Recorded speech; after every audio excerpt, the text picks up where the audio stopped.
Hello everyone, and welcome to another video of Strong Hands. Today I'd like to take a look at Nano. Nano is instant, feeless, and a green currency that is really trying to make a mark on the cryptocurrency scene. And why? It's the only coin basically out there that is really free to transact. The only cost that it will take you to make a transaction with Nano is the little amount of electricity that's required to perform a proof of work per transaction. But can a feeless token, a feeless currency like that really exist in the market and has its problems? Can Nano really be a truly mass adopted coin out there? This is something I want to take a look at, so without delaying it any further, let's go right ahead and take a look at Nano's pros, cons, and what my holder's rating of it is. Let's go!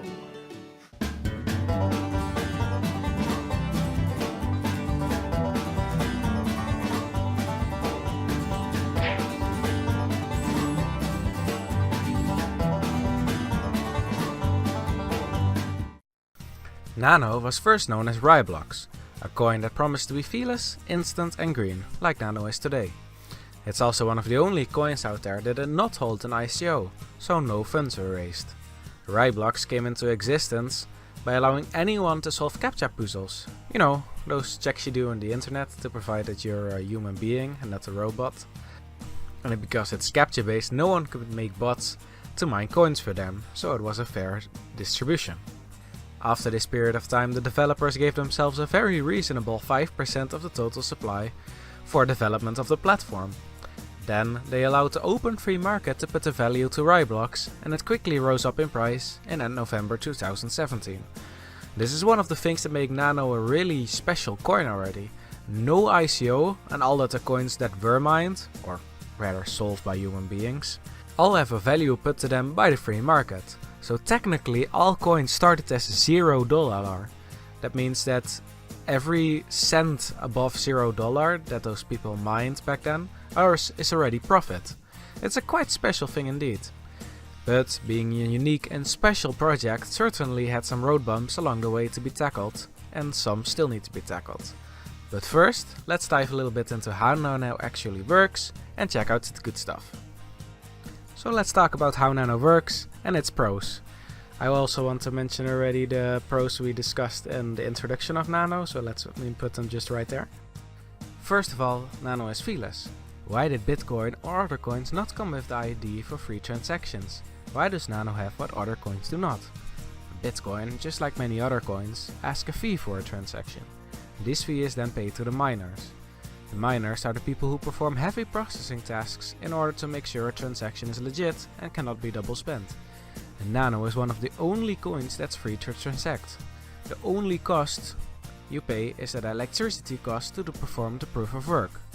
So how can a coin be feeless to transact, and why did Bitcoin not do this? It is no secret that a lot of coins are more efficient than Bitcoin. Nano has a unique implementation and brilliant code that the user who transacts does the proof of work, which is significantly smaller than Bitcoin, instead of their miners of Bitcoin. There is in fact no miners at all for Nano. And this can be done because Nano is not a single blockchain like Bitcoin is, but rather a new technology that works with everyone having their own blockchain that are then communicating with other blockchains in the network. The proof of work is done to prevent people abusing the platform by spamming thousands if not millions of transactions per second, basically an attack. The current proof of work would cost about 0.3% of a cent, so it is extremely low to send over some Nano. And this makes Nano also really interesting for microtransactions. Nano can perform around 7,000 transactions per second, where Bitcoin can process 4 transactions per second. And this is really cool and in my opinion a real candidate for the future of money. Fees are a thing of the past with Nano. Second, Nano is green.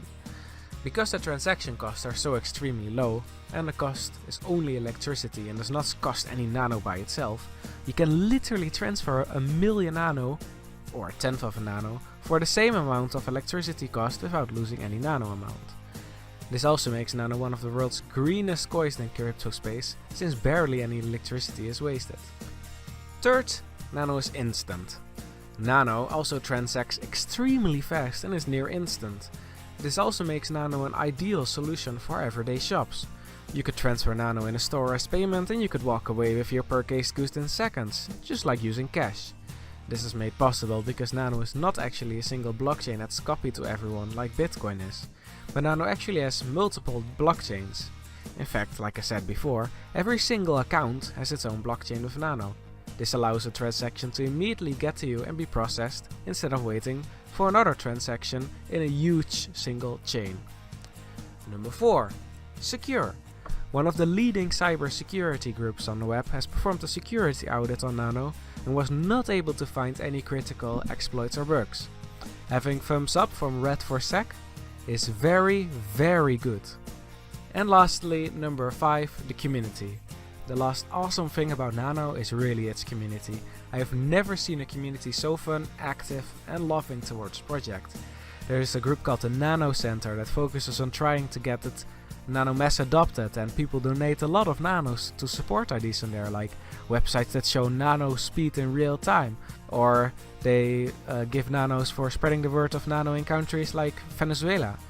It is really a nice group to hang out with, full of awesome and creative people.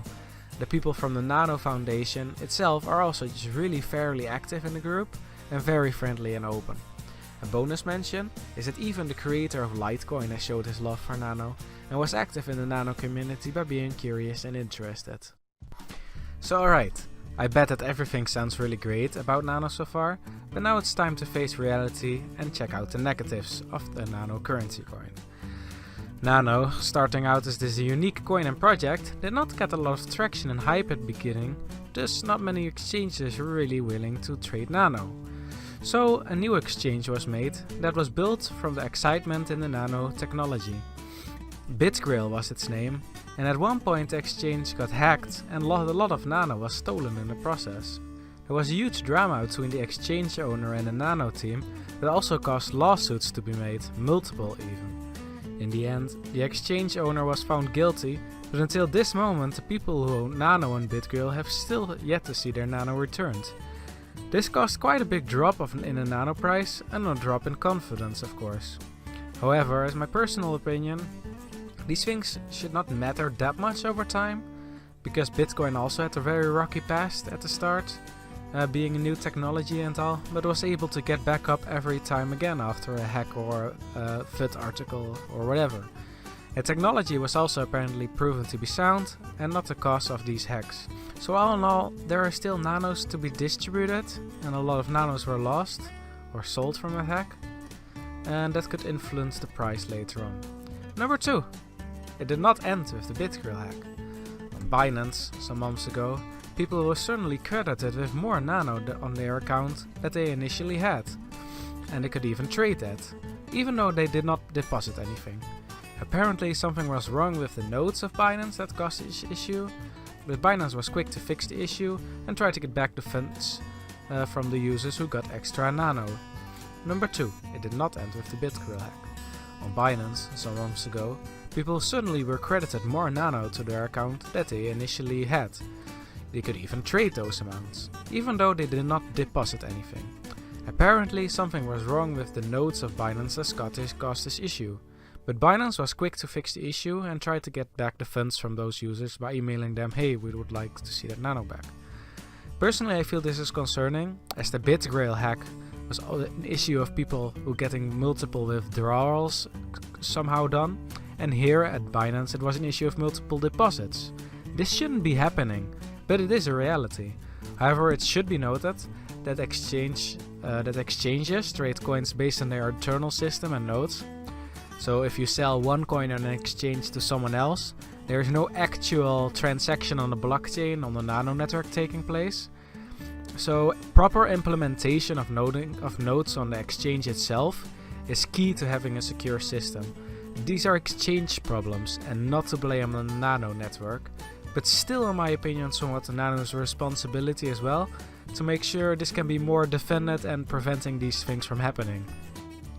Nano is actually already implementing fixes in its upcoming version to prevent the Binance issue from happening again, so this is a very good thing. Number 3. Nano transaction spam. The last issue with Nano is the transaction spamming problem. Basically sending as much transactions per second as you could with as goal to cripple the network. Because the transaction cost is so extremely low with Nano, people could spam transactions on the network quickly and easily. This already caused Nano nodes to have gone down in the past with these so-called spam attacks and clogged up the network as well. Imagine if Nano would become a success, that rich people who see Nano as a danger to their other coiner project could rent entire server farms to spam Nano transactions in order to bring the network down. So this is quite a real issue, all made possible because of Nano's unique ability to be feeless. However, it should be noted that the development team knows about this problem too, and is soon coming with dynamic proof of work. This will make users who transact more and more to also do more intense proof of work, increasing the time it takes for a transaction to be sent and increasing the cost for it. The proof of work that is required will slowly go up, but for the spammers, the cost could easily go up quite fast.